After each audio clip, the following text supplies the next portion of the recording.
Hi, roses. I'm Rosie, the psychic reader at the Psychic War, and roses are red. Violets are blue, but I'm actually reading the energy, not just ignorance is bliss like some people do. If that's something you can get into, like the video, subscribe to the channel, and watch the playlist. The playlist is called Hold You in View, and I'm going to get right into this energy for Leo.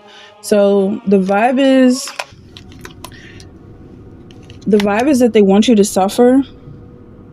They want you to suffer now and suffer later. Don't sacrifice your happiness. Person, they're perverted. There's something perverse about this offer that they're offering you. And also, like, they had the audacity to offer it to you. They want you to suffer. Anytime you see someone saying suffering is a good thing, at least with this energy that I'm picking up, is a lie. Because they want you to suffer now and suffer later. And that's in a long run. The later could come 10, 20 years, 30 years later. But it's whatever they're saying, like, work this job and whatever the promise is, like the 401k or the retirement or the seniors, citizens, or whatever's going on is not ever going to come. They just want to work you like a slave. And then the whole world is going to change by the time you get to the end. There's just no retirement plan. You have generous. And I'm not speaking on the government or what's going on. I'm just feeling like with this energy, like if that's a metaphor, I feel like it's a lot of suffering that they want you to go through. If you agree to it now, that's just all it's ever going to be. Like, if you don't want to do this thing, I feel like you have to say no right now. Because in the long run, they're just going to push on your boundaries, continuously push on your boundaries. You have generous coming up. It does seem like there's a huge offer coming towards you. It has to do with energy. So this is very spiritual. Someone's offering you energy, like a fountain of youth. And they're saying, all you have to do is suffer right now. But the fountain of youth is suffering. Because kids suffer the most, especially when they're being limited or traumatized. Like, they're being drained, they're being harvested, their energy is being harvested, and they don't actually get to enjoy it themselves. Whoever this is for, I don't know who this is dealing with this, but it's like they were trying to get you to suffer as well. Like, you can be a kid too, but the kids are being abused or something like that. You have 7 of Cups. It's the choice, all this and more. Someone's definitely being offered something that is like, it's coming out generous, is coming out twice.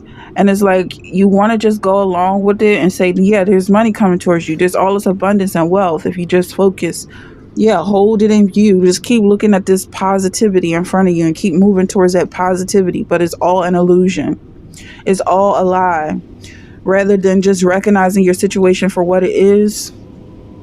If it's horrible, it's horrible. And just live in that truth. Recognize that everybody around you is going through the same thing, especially when you're living in a neighborhood.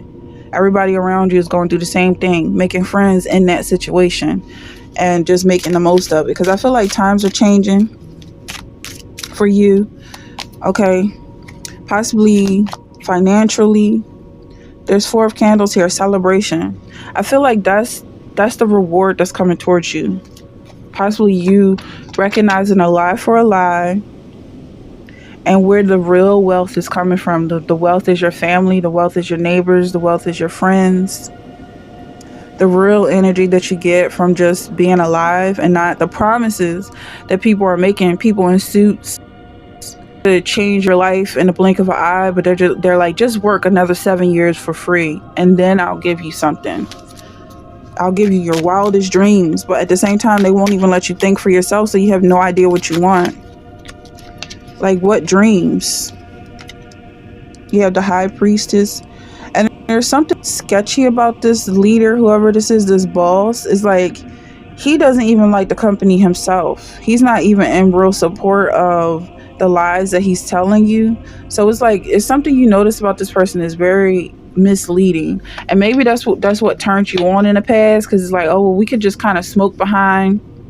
Like, we could both smoke behind the building and take off work early or whatever the case is. Maybe put a couple dollars in your pocket instead of turning everything in. I'm not trying to call anybody out, but that's the internet. And then he turns you in. He's like throwing you under the bus. And he's like, take one for the team. This is love. This is real love. This is what it's all about. I just needed a scapegoat. That's what I'm getting. This person, they wanted you to go along with them and admit that you're inexperienced, admit that you're beneath him, you're not as special as he is. But I feel like he's just trying to elevate himself. Yeah, it's like this devil character. He's trying to get Jesus to basically relinquish his birthright, just like Jacob was doing to Esau, so that he can be the son of God, or he can sit right next to God. But that didn't work out last time. So basically, it's like Scar. He wants to take it all, but he's just lying one step at a time. That's what I'm getting from subtle. Like, it's one little lie here, one little lie there, and if you keep agreeing to these things, these shady dealings behind the scenes, by the time you come to the light, it's gonna look like what's happening. Everything in the dark is coming. Like you've been turned out. Like you, what's another word? Like you're real easy or something. Like you could just go along with anything. Like you don't have no loyalty. That's what he's trying to corrupt you. Like business with you. And you have 7 of candles. Like your eyes rolling all over the back of your head, and you can't look straight. You can't look nobody in the eyes because it's filled with lies that he told you and tried to get you to agree to. This is the devil. You have 7 of candles. This is somebody you're going to end up having a fight, possibly in court. But it's spiritual. Like, this is someone you need to give to God. Like, what he's trying to do to you, he's trying to throw you under the bus. You need to throw him under the bus, first and foremost. And stop them who does not care about you. You have 9 of grains. It seems like things are going to work out because there's something special about your energy. You got a lot of suitors and people coming towards you and wanting to do business with you, regardless of what this person is doing. And that's why they keep trying to attack you. It's like you guys are co-workers, and he feels intimidated by you and your success. He feels like you're going to excel beyond him and basically make his position unimportant. Like, yeah, that's what I'm getting. Like, people admire you and they want to see you in office, so they want to see you in a higher position. And nobody's really thinking twice about this guy. Whoever this boss is that's making offers is really coming off like a devil character here. But that's the energy I'm getting. Just be mindful of that if that's something you're going through and resonating with. Let me know in the comments if you're resonating, and I'll see you in the next one.